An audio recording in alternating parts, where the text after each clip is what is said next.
From the former convent of the Good Shepherd overlooking Inwood Hill Park in New York City, welcome to Inwood Artworks On Air. It's where we meet the musicians, filmmakers, writers, theater makers, and artists of all stripes that make their home in what we affectionately call Upstate Manhattan. I'm your host, Aaron Sims, and we are celebrating 100 episodes of Inwood Artworks On Air podcast. We ruminated on what big to-do could we make of this to bring you something special. A celebrity guest. No. A panel of 100 artists, perhaps. No, that's a lot of microphones, and we don't have the budget, I'm afraid. So we concluded that there is nothing more significant than to celebrate the podcast itself. On Air has a duality to it. It's special in that it's the only podcast that specifically features artists that reside in the Northern Manhattan community. But also, it has great value as a function of a document of historic record. It preserves the stories and personalities that are vital to the cultural canvas of our artistic landscape here in Northern Manhattan. Therefore, for this episode 101, we dedicate it to our multicultural neighborhood here in Northern Manhattan. Consider this a state-of-the-arts address, loosely, if you will. We're going to talk about kind of what has happened in the cultural arts since we started this podcast, where we are now, and maybe what might be coming next. It's a good time to take stock sometimes. But let's start at the beginning of the podcast as well. Couldn't do it without my trusty right-hand technical director, Ken Coughlin, right over here. Hello. Our first episodes, a batch of 4, dropped on June 20th, 2020. And here we are on July 17th, 2022. Pretty close to that, almost 2 years later and 100 episodes later. Believe it or not, this podcast was in the ideation stage for years. Going back to, I think, the very first Inwood Film Festival in 2016, we had the idea of doing these profiles, kind of like a Humans of New York, but the artists of Inwood kind of idea behind it. Portraits, but more than just a taste. We wanted to kind of flesh it out more so you actually got to know their work and hopefully turn you on to their work and give them a nice showcase and promotion of their vocations. So it took until December of 2019 for the pieces to kind of fall together into place to begin production, which led to our very first recording session on February 23rd, 2020. Things were still kind of okay, but to put it lightly, a lot has happened in Northern Manhattan and beyond in the world since that time, right? So we felt fortunate that we fortuitously began this podcast at a time when the community and the city at large had an unexpected void to fill in its cultural arts programming. Because as the first episodes dropped in that June, it took on an unintended new role in providing a safe way to safely promote our shut down and stifled local artists and also engage our cultural community at large. And I'm proud to say we continue to do that because we're not out of it yet, folks, as we all kind of know. If by chance this is your first episode listening to us or finding us, On Air, what we do is that this podcast showcases film, stage, music, visual artists, and writers from Inwood and neighboring communities. It's the only podcast championing artists who reside up here in the Northern Manhattan area. It consists of 2 featured segments, Artist Spotlight and Live and Local. In Artist Spotlight segments, we tell the stories of Inwood artists and creators recorded at beloved local haunts in the community. And in Live and Local segments, we interview Uptown musicians and provide an intimate platform for them to feature a live showcase of their work. Ken, where are all the venues we've been to? Well, we started at York Theater, the previous York Theater, not the current one. No. We've been here at the convent. We were next door at the auditorium. We were down. I don't recall the name of the church. Our Savior's Atonement. We've been down there several times. There was also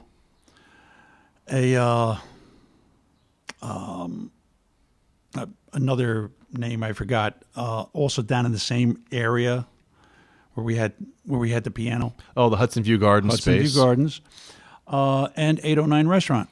The 809. Were we anyplace else? We did Amore's Amore's, Cafe and yes. Juice Bar for Yes. a recording session. And Yeah, that was one of the early ones after COVID hit. yes, after COVID hit, and And Indian we Road also did- Cafe yes. in its last days of Indian Road Cafe. And it was interesting that we could, ask, how could you do all these places? But so we recorded predominantly during COVID. People, we had the whole place to ourselves. Yes. Which was great for safety purposes. And also everyone felt safe, and a lot of people were available, more than they are so now, to be on the podcast. We could pretty much make a phone call and get anybody on it. Now, not so much. It's a lot more difficult to book people at times, but that's also a great thing. And we want people to go out there and work and keep making more work. But yeah, great stint at 809 for sure. And if you, by chance, are a local business and would like for us to bring the podcast to you, that's part of the fun, recording it on location here in the neighborhood, and becomes a character in our podcast in many ways and influences the ideas behind the work here. But yeah, so we started off doing 24 episodes in our first season, I believe. And then we ramped it up to 48 in our second season, which is a calendar year, by the way. And then this year we're already on our road to 48 this year. What's going to happen next year? I don't know. Maybe we'll go back to 24. It really depends on essentially the resources, I think, in many ways. But there's definitely not a lack of incredibly talented people here in the neighborhood. Any particular favorites of yours come to mind? Or I won't say favorites. We'll just say memorable episodes come to mind, Ken. Adam. Adam was memorable. Which Adam? ATOM. Oh, Adam Fellows. He was definitely memorable. Absolutely. Who has his own Anarchy Funhouse. You should go check it out. It's a YouTube series. Rich Shamaria. Absolutely. Local jazz great here in the neighborhood and composer. Hot Glue and the Gun. Hot Glue and the Gun. Yeah. Joel we and did Carrie. them over at 809. Sure. Which we did a world premiere of their piece, I believe, one of their songs. Yes. Yeah.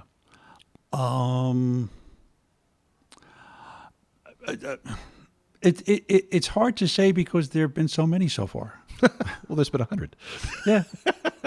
So, and those are all great answers, including your last one. It's hard to put a finger on a few of them, but they're all memorable in their own right, for sure.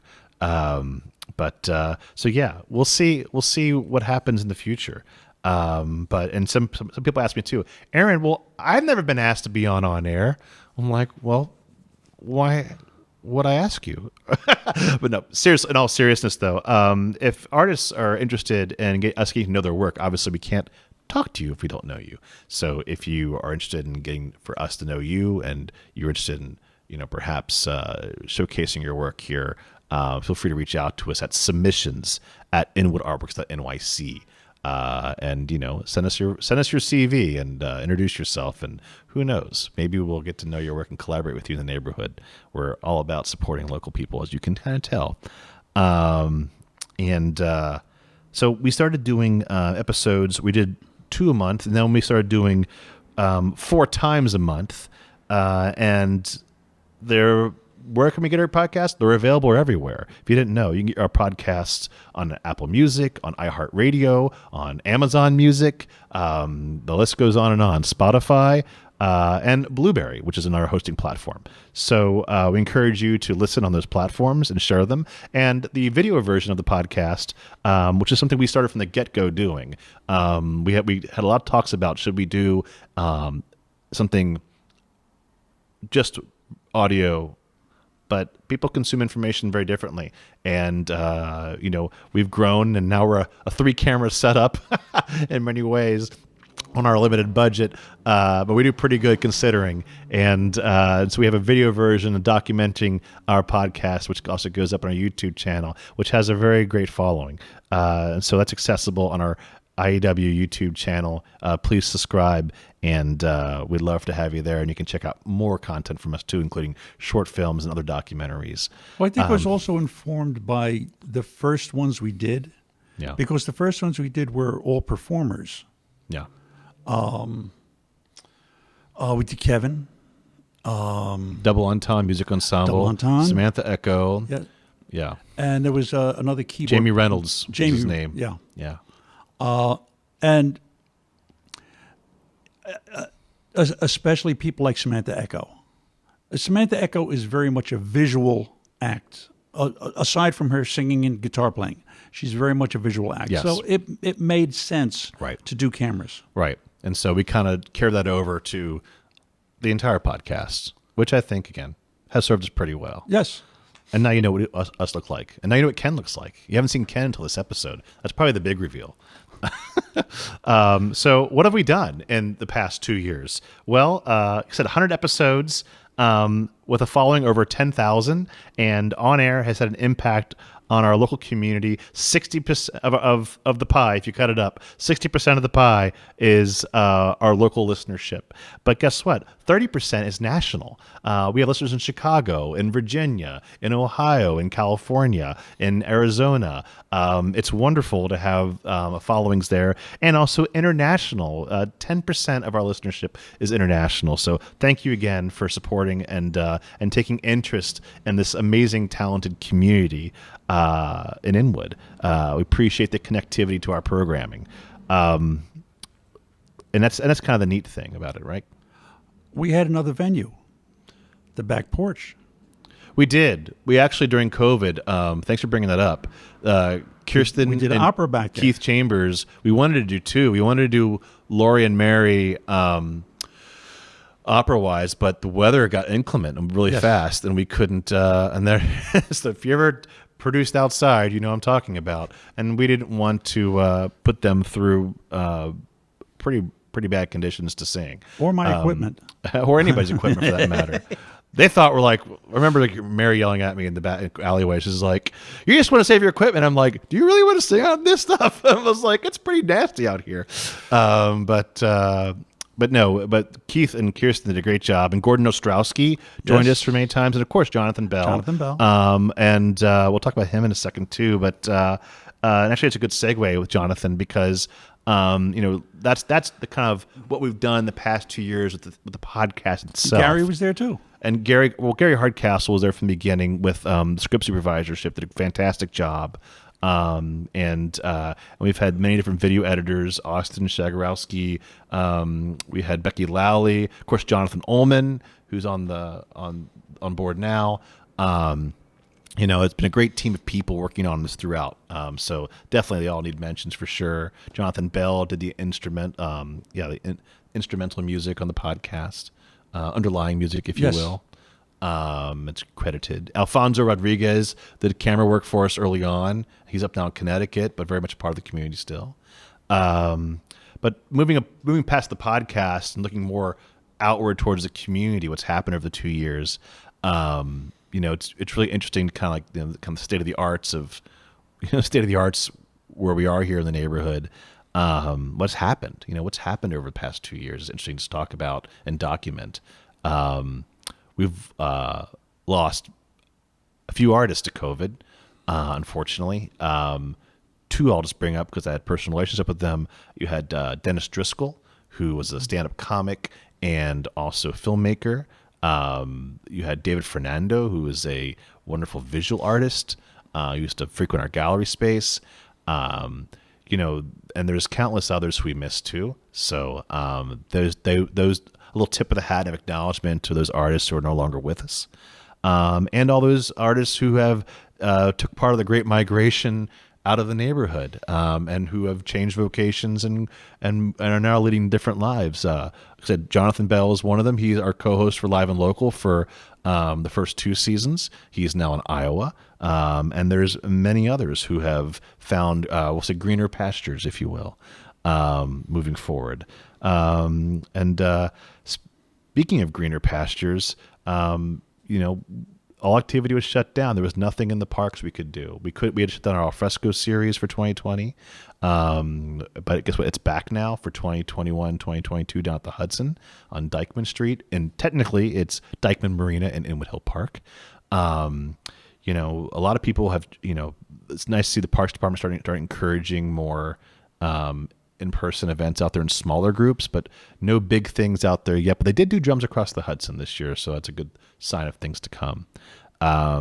United Palace had some changes. The Dance Project of Washington Heights moved out, and NOMA moved in. Happy to say that, Dance Project also found a new place down around Fort Washington in the 170s era for Heather Godfrey. We had her on earlier, I think in the winter, didn't we? It's hard to believe. They all kind of blend together. Yeah, she was on in the winter. I think we interviewed her over at 809. Oh, yeah, we did. Hanneman was another. Oh, right, Hanneman Health Club too, and now that's changed to Inwood Move. I think it's called Inwood Movement now. I think they've changed their name. But yeah, Hanneman was a great time too. So with NOMA at the United Palace, they started, which makes sense with the Louis Miranda alignment. He's the chairman of NOMA, if you didn't know. And, of course, the relationship with the United Palace is very strong. So that made perfect sense for them. And happy to see the Art Stroll is back this year after being dormant forever. We also at the Lament, we had Chris Whitaker on our program at the Hudson View Garden Space, and just recently we learned of the folding of the Washington Heights Chamber Orchestra, which he led, and so the neighborhood's definitely going to miss that loss in the community. But we also celebrate some great resurgences too, like The Anthropologist, Melissa Masciuto has come back strong this past year. Up Theater Company got to do their barn play finally in a different space at Fort Washington Collegiate Church, actually, ironically enough, from where the Washington Chamber Orchestra resides most of the time. Pied Piper got to do their plays indoors for the first time after being itinerant and doing films outside. Joe and Leslie Burby, we talked about that with them. Mm-hmm. There's so many different groups. People's Theater Project, we spoke to Zaffi about at Hanneman, actually, yes, about their work. And the big news for them with the rezoning, that was actually folding news into itself. An Immigrant Research and Cultural Arts Center was awarded to the People's Theater Project as part of the rezoning deal, and which makes great sense because they're the only arts program with a mission for immigrant arts, and so it'll be interesting to see what happens with all of that, and it should be built in the coming years. And the great irony is with the rezoning and it has nothing to do with the Cultural Arts Center, is that many immigrants will likely be displaced because of the rezoning, and there could be a reduction in that in our neighborhood. Is Inwood, what's going to look like in a couple more years? It's anybody's guess, but only time will tell what's going to happen. But it'll be interesting to see how this gentrification helps and perhaps hurts the neighborhood. But hey, it's New York City. The only thing constant is change. And what's the most popular form of transportation in New York City, Ken? MTA. No, baby. It's the elevator. It's going up because the buildings are going up, baby. But you're right. But that's true is MTA though, and that's going to be the main thing too. Is like they're going to bring 40,000. They're trying to bring 40,000 people to this neighborhood, which I think could be really great for arts organizations and cultural organizations here. Hopefully, people who are looking to go out and having a good time, and will want to. Hopefully, the trains run more frequently. Well, that's the question, right? Will we have the infrastructure to support 40,000 more people? Will we have another police precinct to help police them? Will we have more Like the trains are already crowded as they are. Or what's going to happen? Are they all going to take the Metro North overall and cross the University Heights Bridge and then go walk down to Grand Central and work, or are they heading up to White Plains? It'll be interesting to see how this is all going to play out and how the density in the neighborhood is going to affect the cultural arts in our community.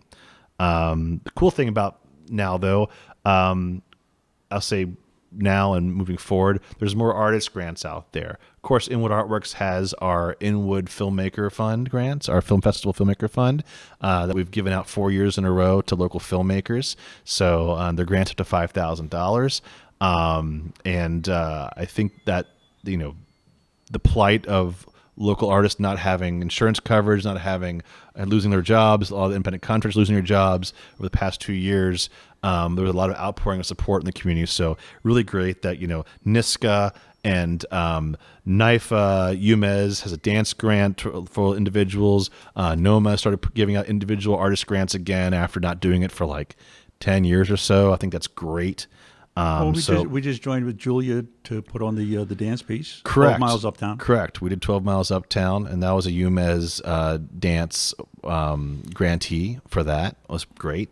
But I will say this, lack of space continues to be the harbinger of, I will say the harbinger of sorrow, or as we say as producers, the pain in our butts, because we got to find places to do things. And what's been wonderful, why Ken has been chiming in with different places, is that we've successfully used the neighborhood as a canvas to, and with these wonderful partnerships, to put together this podcast for you, plus our other programs. Our Inwood Film Festival, we partner with Columbia University. Our Filmmakers Al Fresco program, partnering with the Parks Department and the Hudson down there. But none of these places would be available to us without the hard work of Mr. Aaron Sims right there. Well, thank you very much.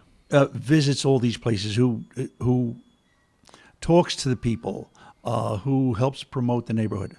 I appreciate that, but it's called Inwood Artworks, not Aaron Sims Presents, that's for sure. So it's about the community. It's about what we're trying to do and move things forward here. And I will say this, if you want to partner with us to help bring more arts and culture to the community, you want to sponsor a program, you want to brainstorm about what we could possibly do to make things happen and better our cultural anthropological landscape here in the neighborhood, we're all about it. So that's the main thing. Just interjecting here, you mentioned those who some of those who had passed, but we also had some good news. Some of the people that we've interviewed Absolutely have had children. Yes, true. Any come to mind? Jimena. Yes, Jimenez Hidalgo just had a child this past year. Yes. Absolutely. That's fantastic. So there are good things that happen in life. And I think it's great, too. We were talking to an artist here, and what we'd like to do at some point is do a gallery, once we get a gallery back here, do an on-air exhibition where take a portrait of either the artist or the group, put it up there with a QR code to their podcast. And so it could be more of an interactive exhibition at some point. So that's something we would like to do at some point in the near future.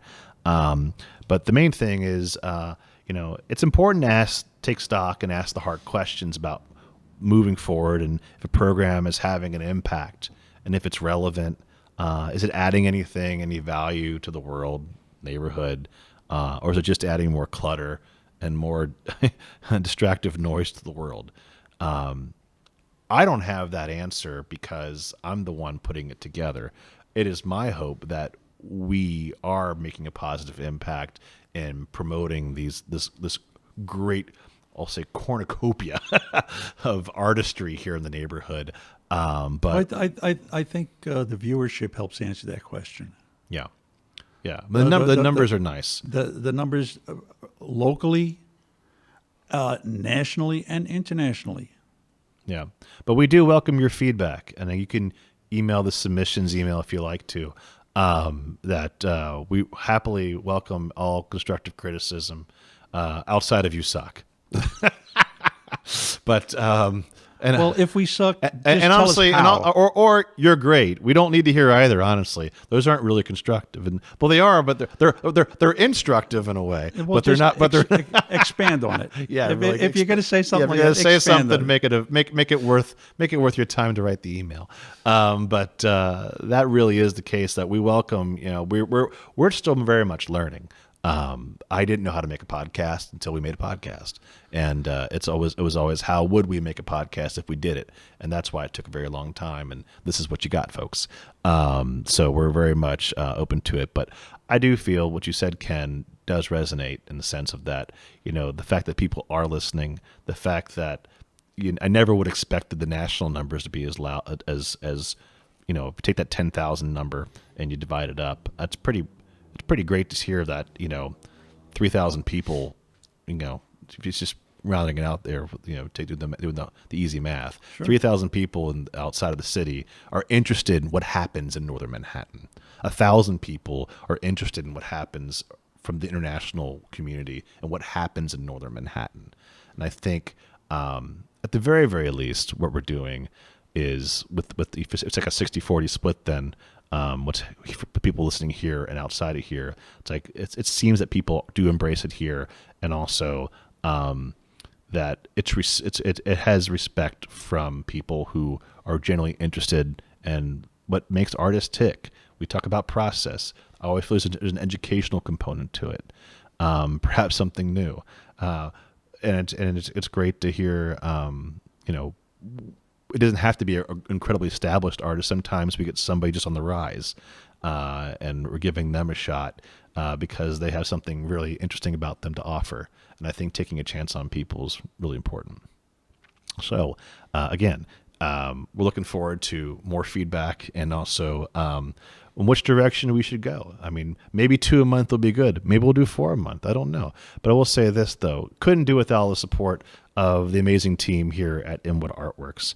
But before we sign off, because I don't want to make it a prophetic, this is what's going to happen in the next 20 years in Inwood. It's not really easy to talk about that kind of stuff. Particularly COVID has taught us to be very humble in what we can accomplish in the time we're accomplishing.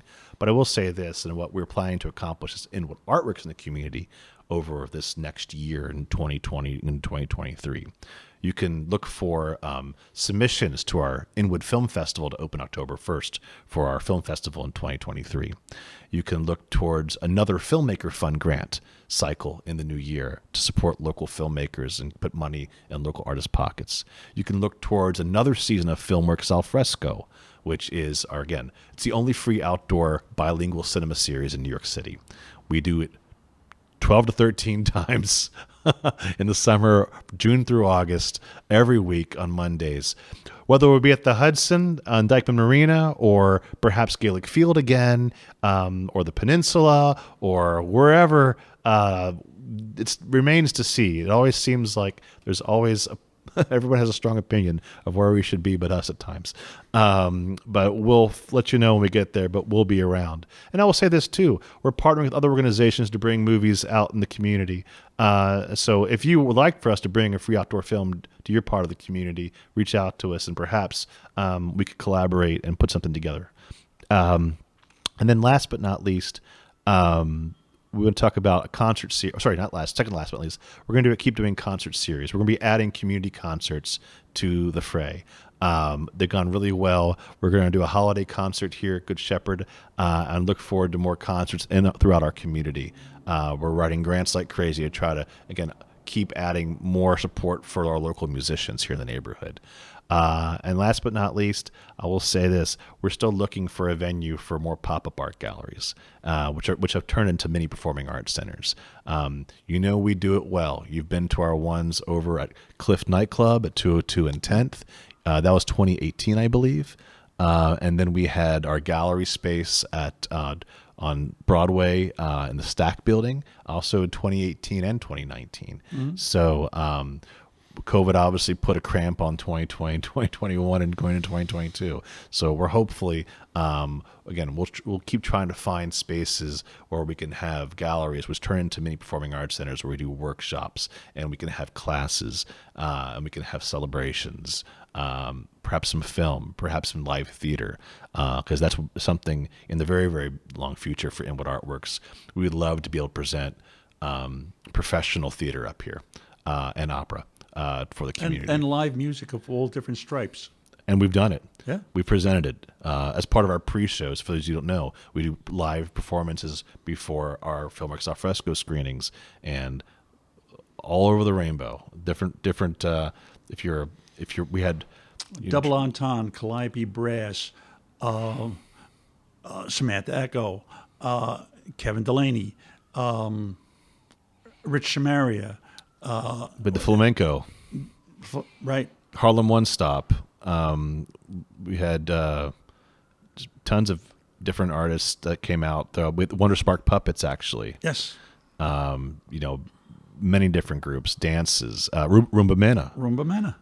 So just to name a few. And we had Broadway Dance Center, too, we did as well with the kids many years ago. So, again, looking for partners, too, for outdoor performances would be fantastic. But before we sign off, it wouldn't be right without showcasing some real artistry here. Oh, I'm sorry. Uptown Guitars. Can't forget them. Well, yeah, Rick Molina, Asher, and Asher Benoit. and by the way, both have their own podcast too, Yes. and they both played together outdoors for al fresco for us. Yes. Very cool. That was very cool. So leading towards that, we need to feature like as a kind of like a leading up moment of what we tend to do more. So we do more live performances coming at you. So I want to leave you with a performance that was recorded here on air at the Hudson View Gardens. This song was written and composed for our podcast. This is Rich Shamaria's The New World.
That is the kind of shows we want to put on. And no doubt we will. Great stuff, right, Ken? Absolutely. Really good. Well, again, I want to thank Ken Coughlin. I want to thank all our friends out there, Jonathan Ullman, everyone who's worked on Inwood Artworks On Air in the past 2 years and 100 episodes to get us here today. Thank you for listening to this celebration of Inwood Artworks On Air. It's where we meet the musicians, filmmakers, writers, theater makers, or artists of all stripes who make their home here in Upper Manhattan. If you have a moment, please show us some love right now by rating and reviewing this podcast on Apple Podcasts. It really does help. Many thanks to our current host today, Church of Good Shepherd here in Inwood, for hosting us, and to HideSites.com, Janine McAdams' wonderful local Uptown promotional support. You can support On Air and all of our programming by making a tax-free donation at inwoodartworks.nyc/donate. And by the way, you can also Venmo at Inwood Artworks. Be sure to follow us on social media at Inwood Artworks to keep up all that we do, including the Inwood Film Festival, Filmmakers Al Fresco, pop-up art galleries, live performances, and so much more. Inwood Artworks On Air is proud to be supported in part by public funds from the New York City Department of Cultural Affairs in partnership with the City Council. From the top of Manhattan and the bottom of our hearts, thank you so much for tuning in. This is Aaron Sims for Inwood Artworks On Air.